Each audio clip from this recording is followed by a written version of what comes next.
What to do indeed. What? Pooh? Christopher Robin. All right, let's start the show. They're hooking it. Oh my God. No. Too much.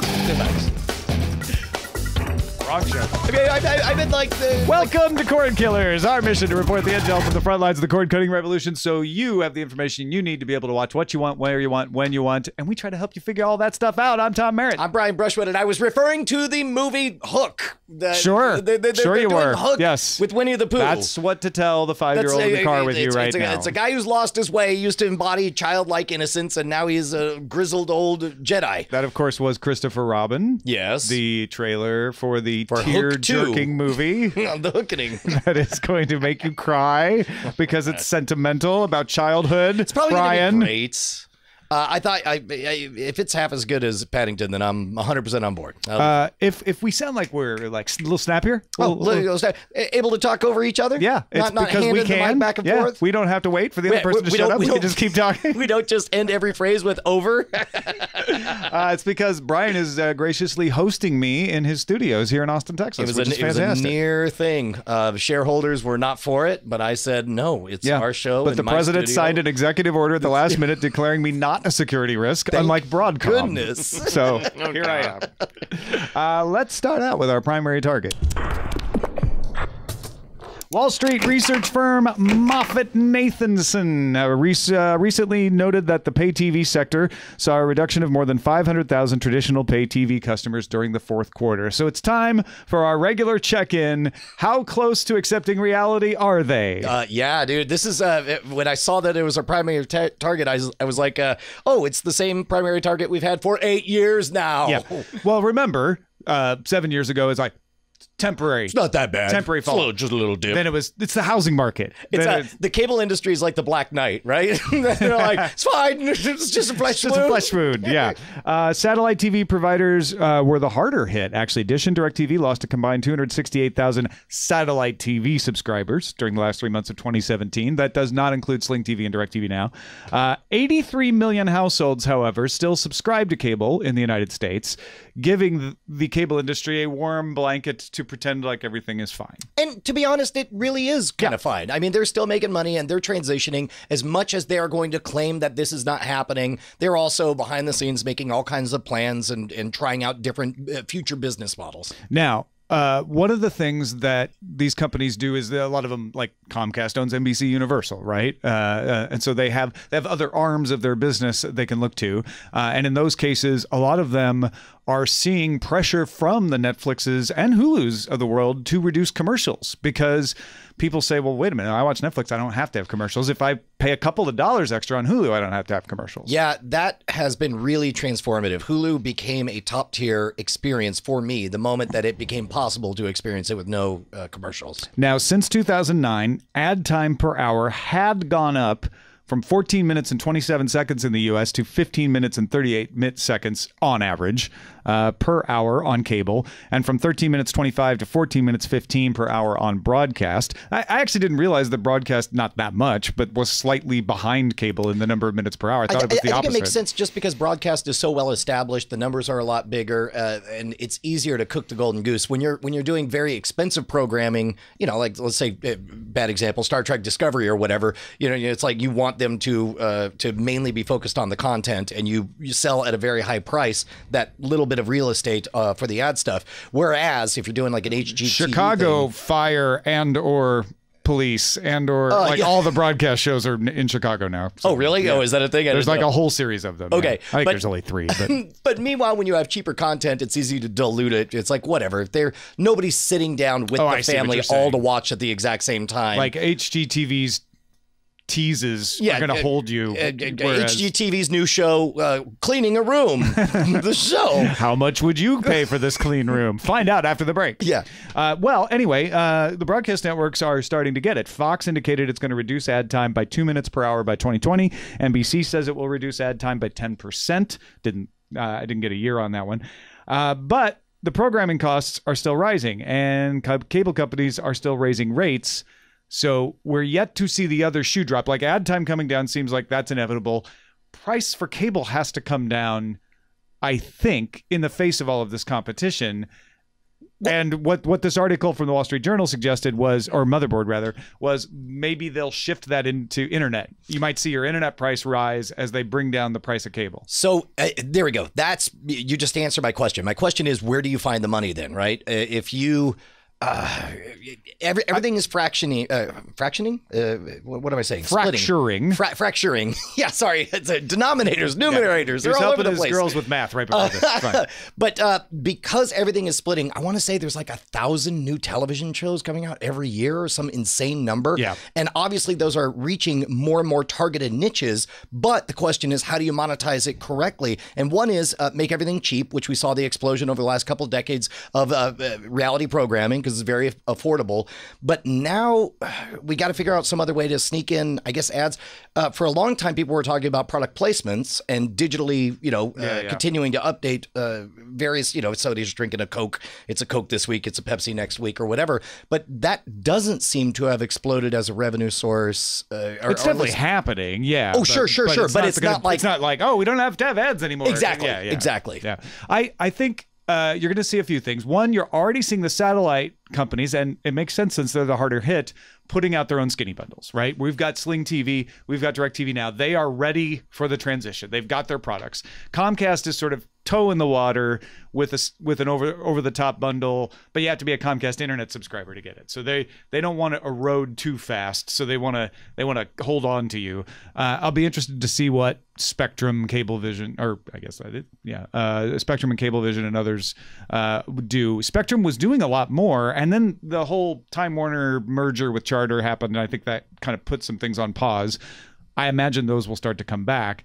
So those delivery companies will come up with their own things. We are seeing more program providers come up with their own things, like Philo from Viacom, and Discovery, which is acquiring Scripps Networks, just had Discovery CEO saying that those 19 cable networks that now include not only the Discovery channels, but also HGTV, NTLC, and Food, may start their own streaming service. And he threw out $6 a month in his statement as sort of how like calculated around there. do you think that was? Or do you think those that was things just are off always the cuff? very calculated? So I'm sure they're like, say 6 and we'll test what the reaction is. Right. We'll get the feedback. We'll see what people scream about. So we're going to see the cable companies coming up with their own over-the-top bundles. We're going to see the content producers coming up with their own content bundles. Yep. We might see Comcast do both because they own NBC Universal.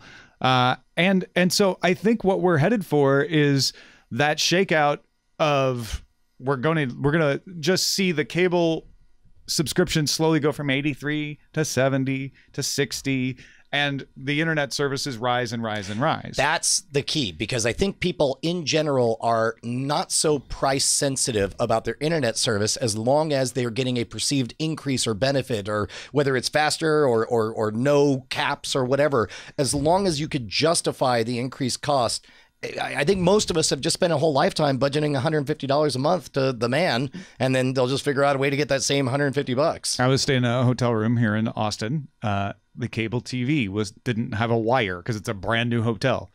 We didn't find it out until we'd been there a day.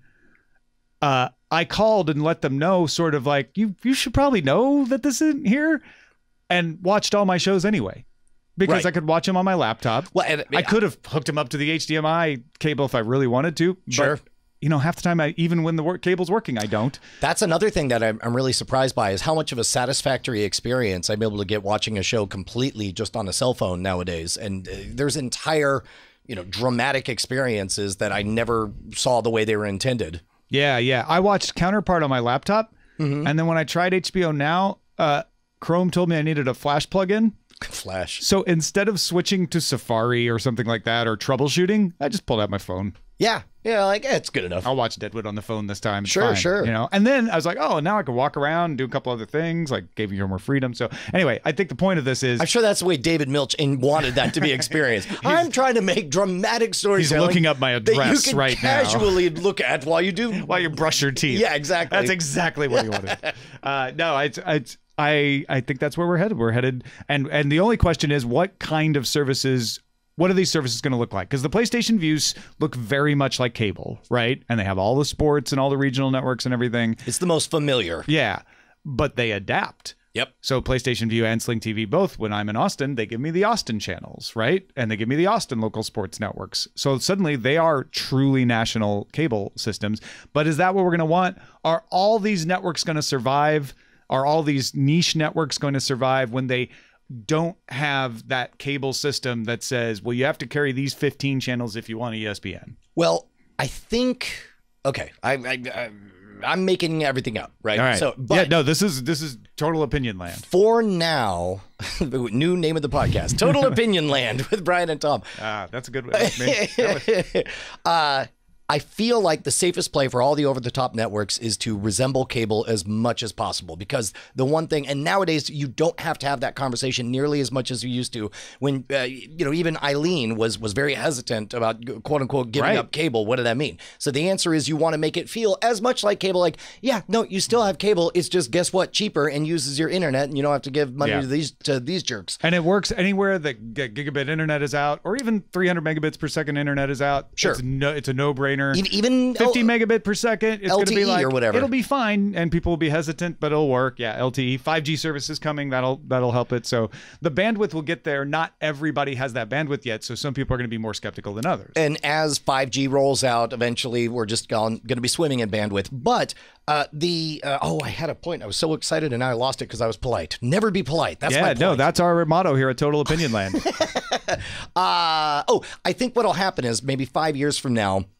Right now, all the big players look the most like cable, but I think more algorithmically based, watching your viewing habits, more the way YouTube is running things. I think a more YouTube-like interface with cable quality content will be the dominant player 5 years from now. Yeah, I could see a world where all three models coexist, where there's a Philo for Viacom and there's a Discovery for Discovery Scripts. But they're also part of the other systems. Right now, Viacom's like, no, we're going to go it alone. I think they're on Sling TV and DirecTV Now, and that's it. Again, sounds insane, but that's probably not about when you're in a land rush. You got to test those boundaries. You got to figure out what when you're in a land rush, it pays to be there first. Even if you're doing the wrong thing, the company that's doing something, like CISO turns out did a lot of stuff wrong. That's why they ended up getting sold. I'm still convinced that NBC absolutely knew it was going to be a failure. I think so. We just want to learn. Well, and put it out there. Maybe it'll work. But even if it doesn't matter. Hulu almost certainly was intended to be a failure. Yeah. And much to their chagrin, turned out to be... crap, now what do we do? Yeah, exactly.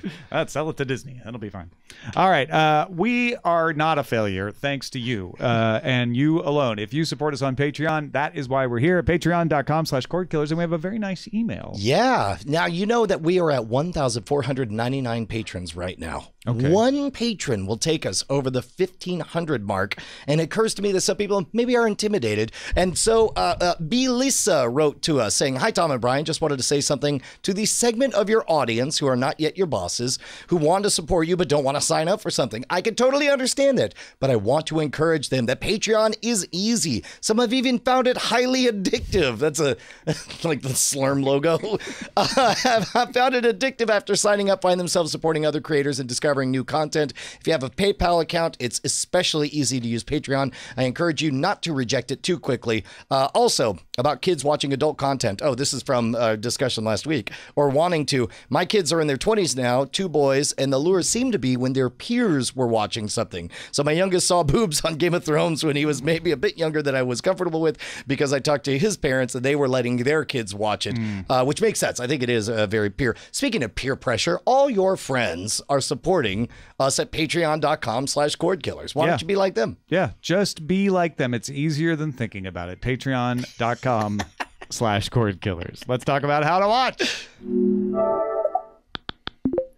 Engadget has a pretty interesting article talking about all of the things Netflix has been doing. I think Netflix took them on a tour to kind of puff up this aspect of things, which is interesting in itself. But Netflix has a lot of technology, and they feel that that is a differentiating factor for them over the Amazons and even the broadcast networks of the world.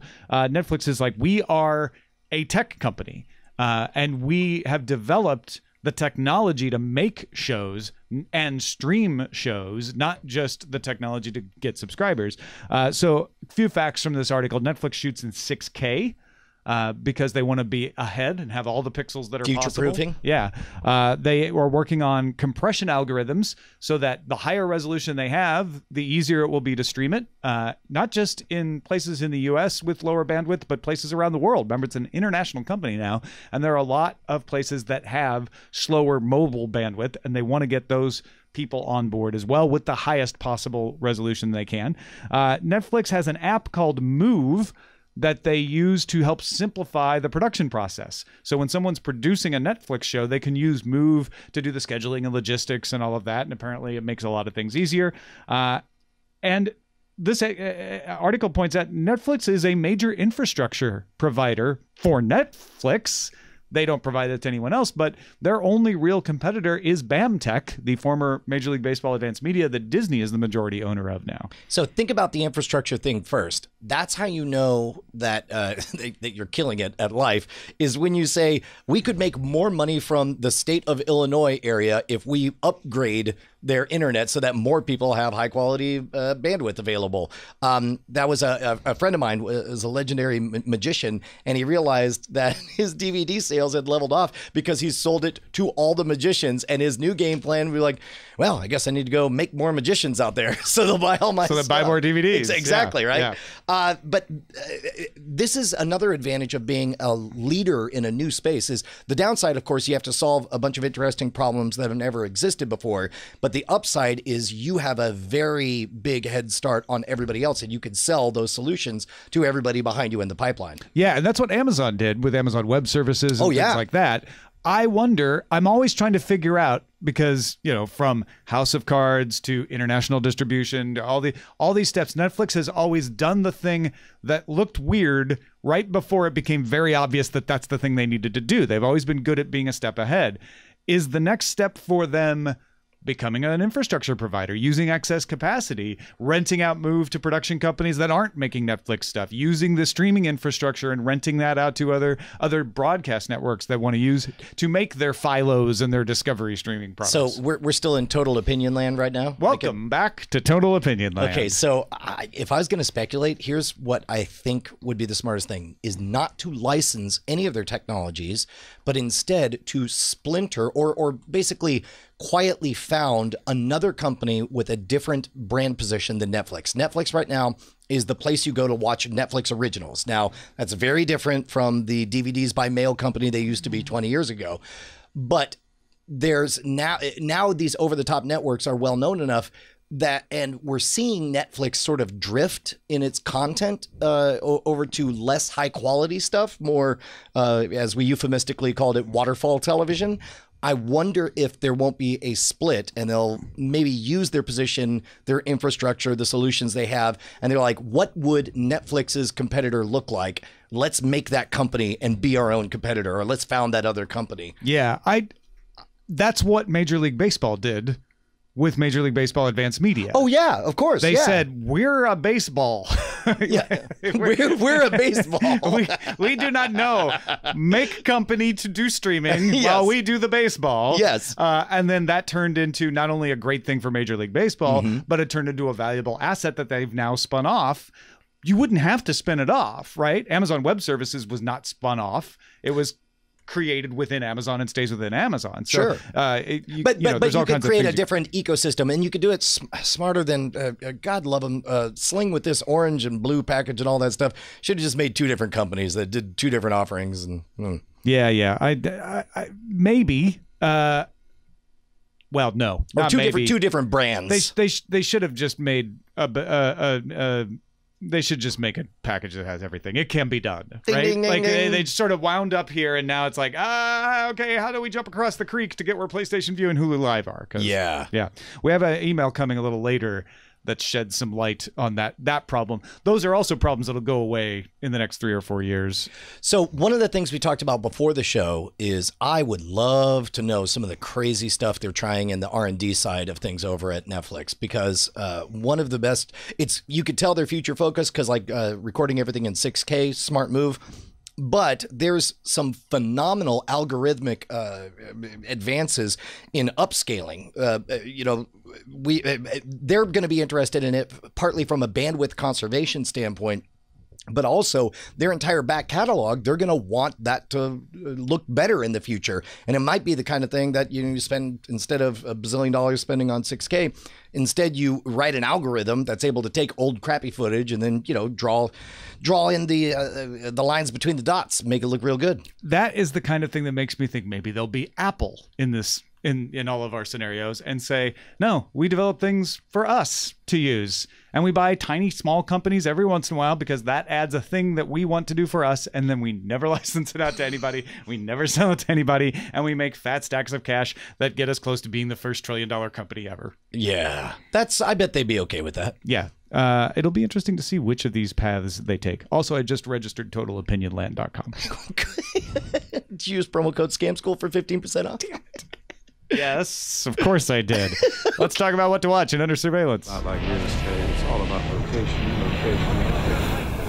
Under Surveillance. Listen, folks saying like, I would cut the cord, but what about sports? Listen to the next 15 minutes of this show, okay? We got a lot of sports today. Twitter has reached a 3-year deal with Major League Soccer to show at least 24 weekly live matches. The first was actually on March 10th, Los Angeles FC versus Real Salt Lake. So Twitter lost their NFL deal, and then I don't think they have their MLB deal anymore, but they got Major League Soccer, so they're still scrappy. They're still trying to stay in it. All of this still feels like just testing the waters. Basically, find a niche or at least have a foot in the game. Let's prove we can do it. Yeah. And then, yeah, exactly. New Ready Player One teaser came out, and actually the first showing of the movie happened here in South by Southwest. I did not see it, but the film is coming on March 29th. Those first reactions are mostly positive. Not all positive, 100%, but I'd say 70-30. So in Arnold Schwarzenegger's autobiography, Total Recall, he talked about the problematic launch of the movie Total Recall. He said that 2 weeks beforehand, it was clear that the folks who were running the marketing side of things weren't giving the right message. It was not resonating, and it really looked like it was going to be a massive, massive flop. So then they tried highly experimental advertising, telling the more deeper, nuanced parts of the psychological drama that happens in there, the existential crisis angle and all that stuff. And it happened to land just in time. And it ended up being one of the fastest movies for him ever to go from $0 to $100 million. The marketing campaigns I'm seeing with Ready Player One sound like everybody likes what they got. Nobody knows how to sell it. If you look at the trailers, they are all over the map. One is all the nostalgia. One of them is a sweeping, joyful, tearful wizard with keys. One of them is sci-fi cool gear. Well, this teaser is there's a quest that you need to go on and win. Right. Yeah. And I'll be really curious to hear if they stick the landing on this one. And it is very heartening, though, to hear that the early reviews are positive. Yeah. The reviews that were posted from Twitter and replicated in this IO9 story, the ones that were positive were, I loved every reference. I felt like I was bathing in Spielberg in the best possible way kind of feeling. The negatives were, you can't just throw a bunch of references at the wall and expect that to entertain me. Yeah. So it really is going to hinge on how much nostalgia you want to feel or do feel, I think, and the problem from these reactions. The challenge, I guess, would be the best way to put it. The challenge is that even in the book, the references were the seasoning. They were not the main dish. And all of the marketing is acting like the references the movie. And I'm like, well, I don't want to go. And a lot of these reviews, fistfuls of salt, make it sound like maybe it's a fistful of references. And then for a few references more. The good, the bad, the references right again. Yeah. All right. Every which way but references. Legion has a trailer that includes dancing. The show is returning April 3rd, and it just looks better every time I see a trailer. I did not realize how much I'd miss David and his crazy view of the world. And I got to tell you, from this trailer, it looks like maybe they're acting like the whole first season didn't happen, and that's at least that's how it's going to begin, or try to convince us. And maybe I'm fine with it either way. Brian and I talked about like 6 different scenarios they could take, and I think we're fine with all of them. So, yeah. What is all this dancing? Is just dancing? Yeah. Does there need to be a reason, Bryce? Guess not. You watched the first season of Legion, right? Oh, sure. Yeah, okay. Well, they did the same thing in there. I think this is a crafted trailer to make sure that they touch on all the beats that people liked from the first season. And show you things that are very obviously not the same. So you're not like, oh, they're just rerunning season 1. Facebook has exclusive streaming rights for 25 weekday Major League Baseball games this season, starting April 4th with the Phillies and the Mets. Hey, I got a question. Yeah. Is any of this going to matter until one portal becomes like this business of maybe it's a sports thing and people are more accustomed to this game's on this network, this game's on another network. I feel like there's a tipping point at which like I can always go there and I will always see the game. Do we need to wait for that, or is this piecemeal business going to pay off? No, well, with baseball particularly, it's different with different sports. With baseball particularly, usually fans are, I watch my team on my team's channel. Like I'm Fox Sports Midwest, which carries the Cardinals, and that's where I watch the Cardinals, unless they're not because they're on the national game of the week and then I have to go find them. Then there's also the idea, which is not exclusive, people can be both, of I like to watch the baseball on Wednesday or on Saturday or whatever. Like who's playing? I don't know. Whatever. Yeah, no, it's like I like that I get to see all the different teams. And Facebook is leaning into that for the people who are like, now because you're on your laptop, and you're in Facebook, we can just send you an alert like, "Hey, game's on," and you could watch it there. I think it's kind of an I can buy that. So in a similar way that Twitch.tv has made for an entire generation of musicians, they've virtualized the experience of going to a coffee house and having some music playing. Only it's you window and you have the chat room or whatever. Yeah. It's that for the local sports bar. Yeah. Where it's like you don't go to the local sports bar because of who's playing on the screens. You go there to be with other people. Yeah. You turn on your regional sports network to watch your team. You turn on ESPN because it's Wednesday night baseball. And you're like, let's see who's on. Netflix released the first full trailer for Lost in Space, the series coming April 13th. This looks better than the 1998 movie of the same day. Yes, it does. It looks like it's got a little more depth to it. I'm digging it. I didn't think I would say this about a Lost in Space thing. Also, you and I both realized that we went our whole lives without realizing that Lost in Space is just Swiss Family Robinson. Like and literally Robinson. They even made the name Robinson. Robinson. Whoops. Yeah. Also, I like that. I don't want to get too spoilery, but this is from the trailer, so I feel like I can safely skirt around it. They give the robot a reason for appearing, which in the original Lost in Space, it's like, we got a robot because all Swiss Family Space Robinsons have robots. Exactly. Yeah. Originally, it was like, in the future, everyone will have a robot. Yeah. Amazon's NFL documentary series, All or Nothing, which follows a different team. They followed the LA Rams. They followed the the Arizona Cardinals. They followed the St. Louis Rams and the St. Louis Cardinals. Do the Brooklyn Dodgers show up? Yeah. They followed the St. Louis Browns. No. Okay. They're following the Dallas Cowboys, a real team, for an 8-episode run narrated by John Hamm.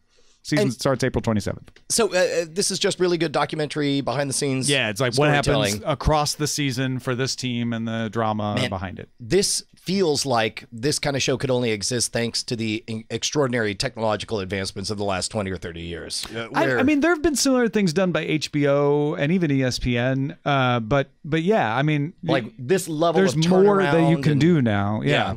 Is this going to be timely like the HBO series? Yeah, well, it will always be. Yeah, it'll always, I don't know, pretty timely. Okay, yeah. Obviously not like this week. Like Sunday happens and then Monday. It's not that timely. Okay. But, yeah. Because that's it. I don't remember the name of the HBO show now, but that was an interesting part of it. Is that it was pretty recent. Yeah. When you would see those episodes. Luke Cage season 2 premieres June 22nd, and it's got a teaser out where Luke Cage is a badass. Oh, well, shocker.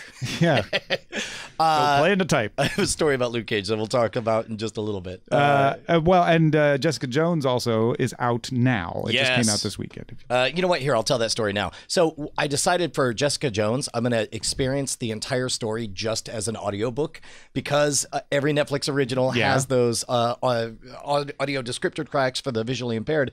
And I was like, I'm going to do this. It's going to be great. She takes a shot of whiskey. Yes. She takes another shot of whiskey. whiskey. Yeah. So sure enough, that's what it was like for the first 15, 20 minutes. And I'm like, man, thematically, season 2 is really tracking with what they did in season 1. She's even going to a bar and describing. And then I looked down. After 20 minutes, I looked down. I'm like, I'm definitely just listening to season 1, episode 1. But it was amazing because I was coming up with all new visual images, completely unrelated to my first viewing of it. And of course, first trailer for Christopher Robin is out. We talked about that at the beginning of the show, and that movie arrives August 3rd. A few things that are developing. Jon Favreau has been signed to executive produce and write a live-action Star Wars series for Disney's upcoming streaming service coming in 2019. He's so good. He's so good, and I think Big fan, too. Yeah. Well, what's funny is I think I'm beyond the point where I care whether or not somebody is a fan of Star Wars. I think we need non-Star Wars fans in the Star Wars space. But Jon Favreau will figure out how to do something that hasn't been done It's before. not determinative, right? Rian Johnson was a big fan. J.J. Abrams was a big fan. They made very different Star Wars movies. Yeah, you don't say. Was there a difference? like when Rian Johnson definitely flushed entire setups down the toilet. JJ, here are your ideas. You're like, that's dumb. That's dumb. Snoke is the walking embodiment of our writer's room. They think you suck. Netflix has ordered 10 episodes of Norm Macdonald Has a Show. I did Hosted not by- get. Oh, I did. When you read it, it doesn't I pop know, like that. I know. Oh, that's funny. Adam Egget, who you might know as his sidekick on Norm Macdonald Live, will be on Norm Macdonald Has a Show. And David Letterman is listed as a location scout. That sounds like something Norm Macdonald would do. By the way, there's a fantastic interview where Letterman talks about, this is before my next guest needs no introduction. He was talking about his heart surgery and all that stuff. It's really, really good. Yep. And another major talk show host, comedian being taken by Netflix.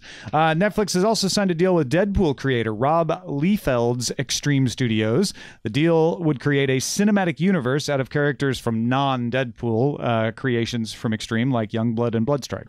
Cool. Youngblood, Bloodstrike, Strike Young, Blood. Just a Robert Blood. Marvel Cinematic Blood Universe. All right, let's talk about what we're watching. Other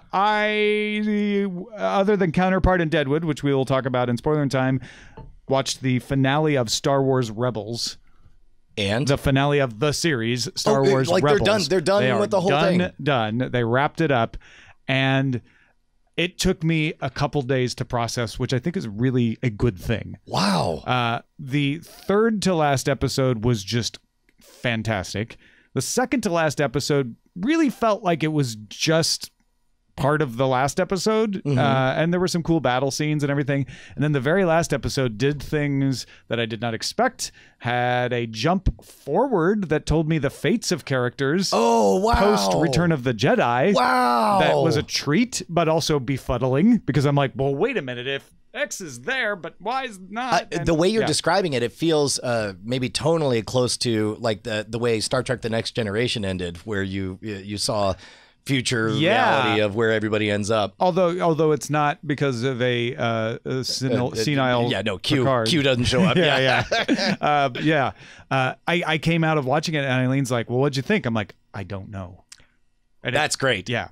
When you're left, when something's really sticky like that just you can't shake it, and days later you're going back to it. That's a pretty good feeling. What about you? Just usual suspects, Counterpart, Deadwood, and just started Jessica Jones twice. Season 1, episode 1. Yeah.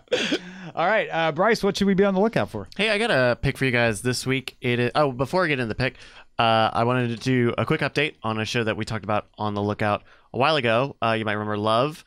The dramedy from Judd Apatow is now finished on Netflix. They just premiered the finale, 3rd season. It's a very good time to get in. I think it's a very good finale. And it's a quick watch. 3 seasons of half hours. Good to know. This week I wanted to share with you a new Netflix reality cooking competition show called Nailed It. Have you guys seen any of these clips or trailers? No, I've not seen any of it, but it looks like we were talking about this on the Weird Things podcast. It looks like they're basically taking the meme of people trying to recreate awesome Pinterest projects, having them turn out horribly bad, and then posting Nailed It on there. Yeah, exactly, right? So it's 3 contestants each episode playing for a $10,000 prize. And what's really fascinating about watching it is that it's not serious at all. You know, if you look at Chopped is super serious. Top Chef, super serious. Right. But this is they're joking with the judges and the contestants. There's this accepted stance that like, and these aren't chefs. They're not chefs. They're like maybe they do some home cooking, and that's just so a refreshing change of pace for a reality cooking show. Like actual reality? It's kind of. It indicates a level of self-awareness, similar to like at midnight would just they would say points. Like it doesn't matter how many points there are. Just sure you get points because that's what we're doing. The concept could be mean, right? If the idea is like, oh, it's a show about fails, it could be mean, and it's not. Which is the most heartwarming part is that everyone's in on it. There's no resentment. There's no cattiness. It's just really fun. And to the point where they give them the recipes. They have a big iPad right on the thing, and they'll just tell you, "This is how you make it. Go and make it. You can make it." It's amazing. It's really good. Also, like Chopped, there are 2 rounds in each episode. There's no elimination. The first round doesn't even matter. I love the fact that people are savvy enough now that it's like, no, we don't need this forced narrative, this obvious trope. Yeah.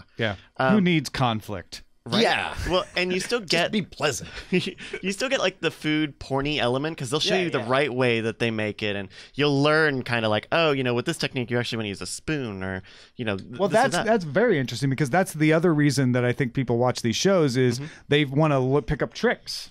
From the experts, so they're still doing that. But with these are desserts and stuff. And it's just really good.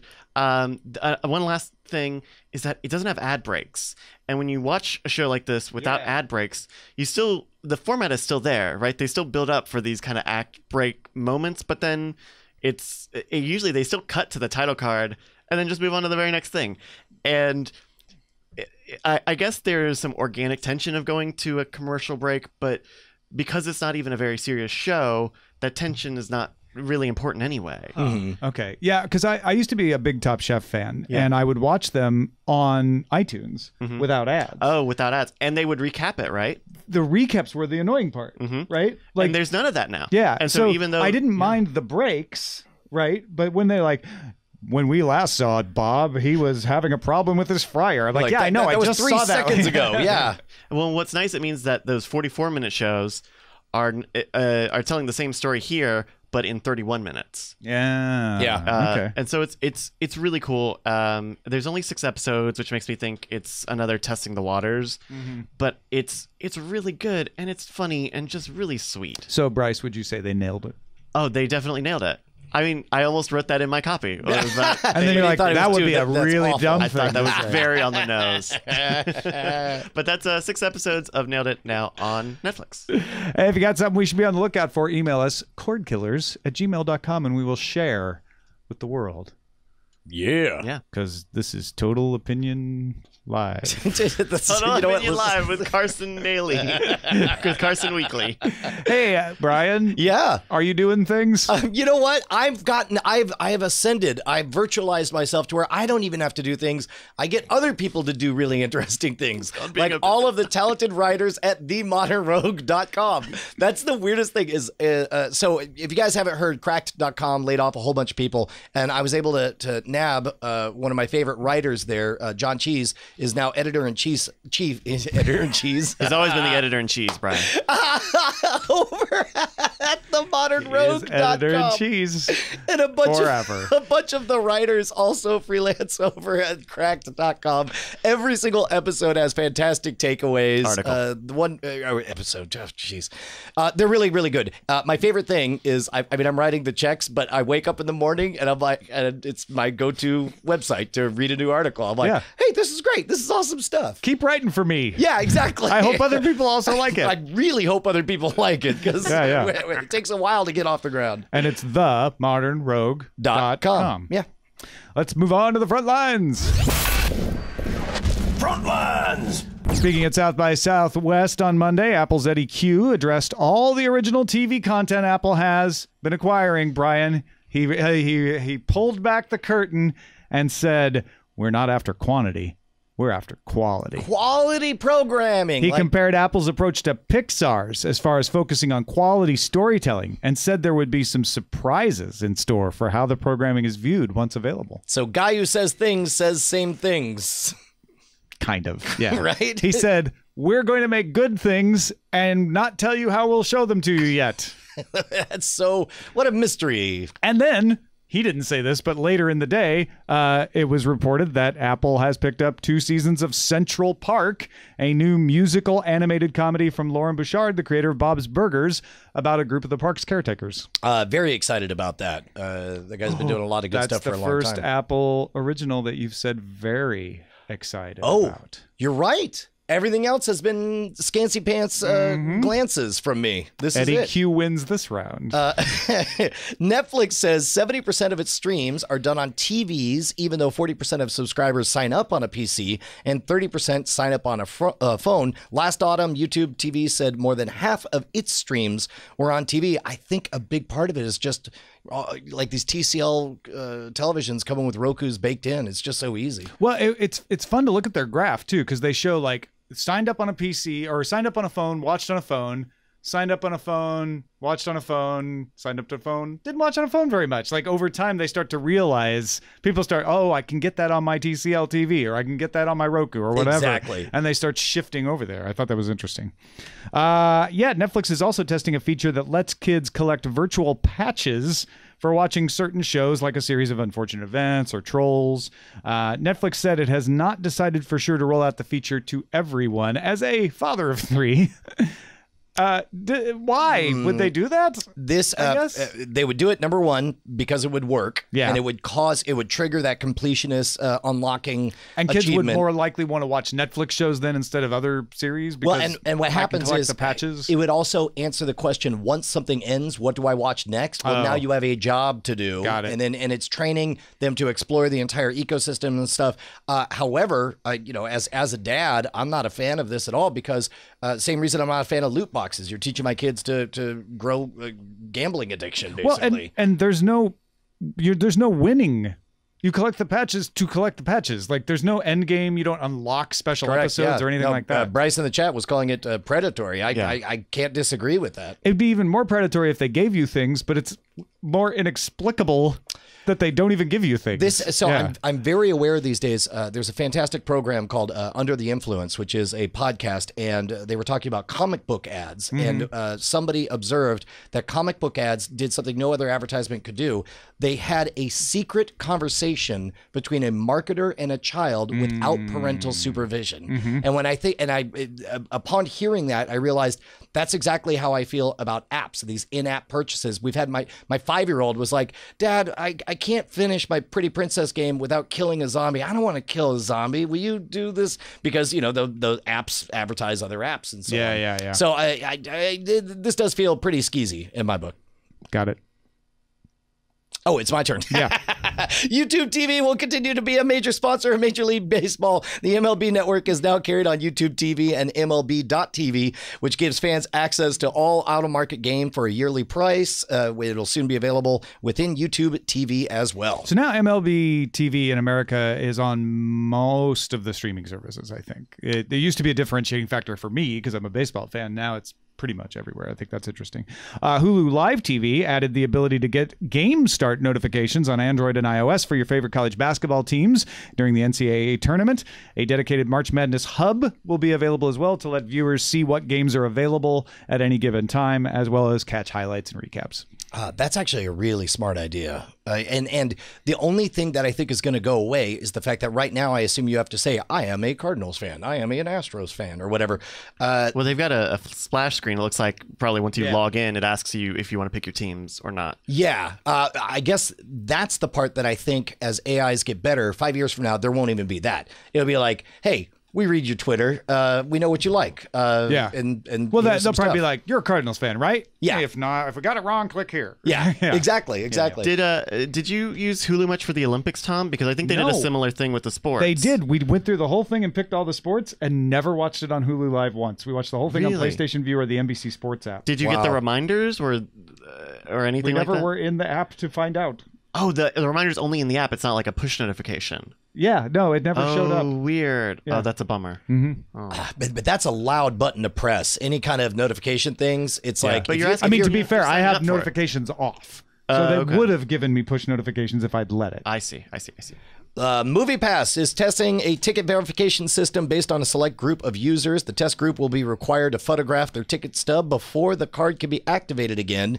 MoviePass said these users are not "quote unquote" in trouble. But they did say they have ended some accounts for doing workarounds like using a 2D ticket to buy a 3D or an IMAX ticket. Well, and the whole trick to what makes it tricky is that you're spending actual cash. It's not that they're working in partnership with these theaters, and these aren't magical coupons. Like, they give you a debit card and you're spending real money. And as soon as that's a real thing, people get real creative about. Yeah. I mean, think about it. I would imagine some users, boy, here's some scam school talking. It seems to me like you could just hang out in a movie theater and just constantly be waiting to see, oh, you're going to go see? Tell you what, it's $7 for a ticket. Just give me $5 and I'll just go and buy it for you. Yeah, I'm sure yeah. that's a real thing.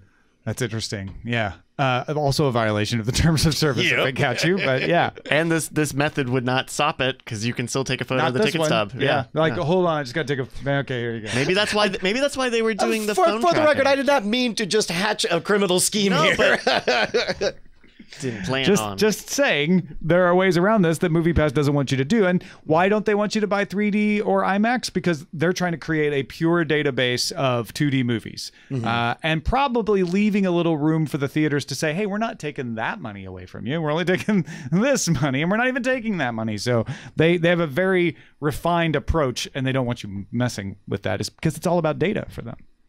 All right, let's move on to some dispatches. They're from the front.